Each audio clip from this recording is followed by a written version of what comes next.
اللہ نے میرے نبی کو کیسا بنایا؟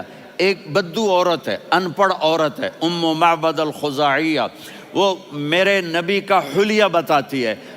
آپ کو ترجمہ کر کے سناؤں گا، لیکن آپ الفاظ کا ردم اور الفاظ میں میوزک وہ آپ سب محسوس کریں گے۔ وہ بدو عورت کہتی ہے رأیت رجلا ظاہر الوضاء ابلج الوجه حاسن الخلق لم تعبه ثجلة ولم تزر به سعلة وصيم قصيم في عينيه دعج في أشفاره وطف في صوته سحل في لحيته كثافة في عنقه سطع وصيم قصيم أكحل أحور أزج أقرن إن تكلم علاه البهاء وإن سكت فعلاه الوقار وكأن منطقه خرزات نظم ينحدرن۔ اللہ، پتہ چلا کہ الفاظ کا ردم، وہ کوئی بولو تو صحیح، کیا ردم ہے۔ اب ترجمہ سنو۔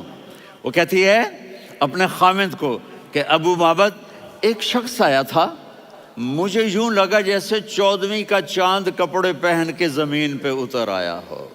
سبحان اللہ، کیا انتہائی خوبصورت، انتہائی حسین و جمیل، پیٹ نکلوا نہیں کہ بدصورت ہو جائے۔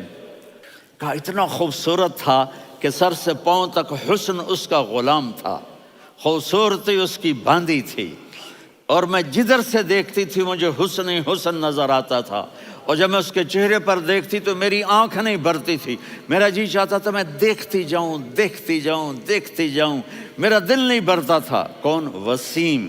وسیم اسے کہتے ہیں جس کو دیکھنے سے دل نہ بھرے۔ قسیم، جدھر سے دیکھو حسن ہو، اسے کہتے ہیں قسیم، کہ اس کی آنکھیں بڑی موٹی، احور، ادعج، اشکل، انجل، ابرج، اہدب، یہ سب میرے نبی کی آنکھوں کی تعریف ہے۔ ان 5-6 الفاظ کا ایک مطلب ہے کہ اللہ نے کائنات میں ایسی حسین آنکھ کسی کی بنائی نہیں تھی۔ حسن و جمال آنکھوں میں، اور پلکیں بڑی لمبی، یہ عورتیں یہاں نکلی لگا لیتی ہیں نا لمبا لمبا کرنے کے لیے، تو میرے نبی کے قدرتی یہ بال لمبے تھے حسن کو بڑھانے کے لیے۔ داڑھی بڑی خوبصورت تھی، زبان میں، آواز میں جادو تھا، آواز میں کشش تھی، آواز میں ایک ایسا دل کھنچتا تھا، گردن لمبی تھی، سر سے پاؤں تک حسن و جمال تھا۔ جب وہ بولتے تھے نور چھا جاتا تھا، جب وہ خاموش ہوتے تھے وقار چھا جاتا تھا۔ اور سوا البطن و صدر، سینہ اور پیٹ برابر، سبت القصب، سیدھا قد تھا، سیدھا قد، بالکل سیدھا قد۔ عریض المنکبین، چھاتی چوڑی تھی۔ طویل الزندین، بازو لمبے تھے۔ رحب الراحہ، یہ ہتھیلی بڑی چوڑی تھی، چوڑی ہتھیلی سخاوت کی نشانی ہوتی ہے۔ رحب مسیح القدمین، پاؤں اتنے نرم تھے لگتا تھا اس پر تیل لگا ہوا ہے، اور پانی اس سے یوں نیچے چلا جاتا تھا۔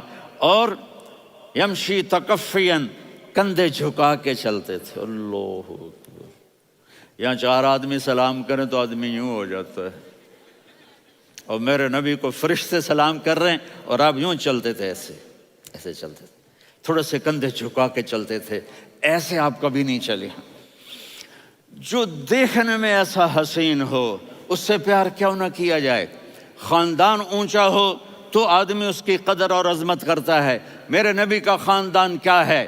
میرے نبی نے فرمایا اللہ نے آدم کی ساری اولاد سے عرب کو چنا، عرب کی ساری اولاد سے مضر کو چنا، مضر کی ساری اولاد سے قریش کو چنا، قریش کی ساری اولاد سے ہاشم کو چنا، اور ہاشم کی ساری اولاد سے اللہ نے مجھے چنا۔ میں سب سے اعلیٰ خاندان کا ہوں، عالی نسب ہوں۔ میرے اللہ نے میرے 10 نام رکھے ہیں، میں محمد، میں احمد، میں ماہی، میں حاشر، میں عاقب، میں فاتح، میں ابو القاسم، میں طٰہٰ، میں یاسین۔ ان سے پوچھو، میں ایک مثال دیتا ہوں، محبت ہوتی ہے نا، چھوٹا بچہ گود کا، میرا چاند، میرا دلارا، یہ اس کا بچہ ہے بٹن جتنا، یہ نبیل کا اتنا سا ہے، تو اس کو کبھی یوں اٹھاتا ہے، کبھی یوں اٹھاتا ہے، کبھی یوں اٹھاتا ہے، کبھی یوں اس کو لوریاں دیتا ہے، میرا چاند۔ کالا ٹٹ، میرا چاند، میرا چاند، میرا چاند۔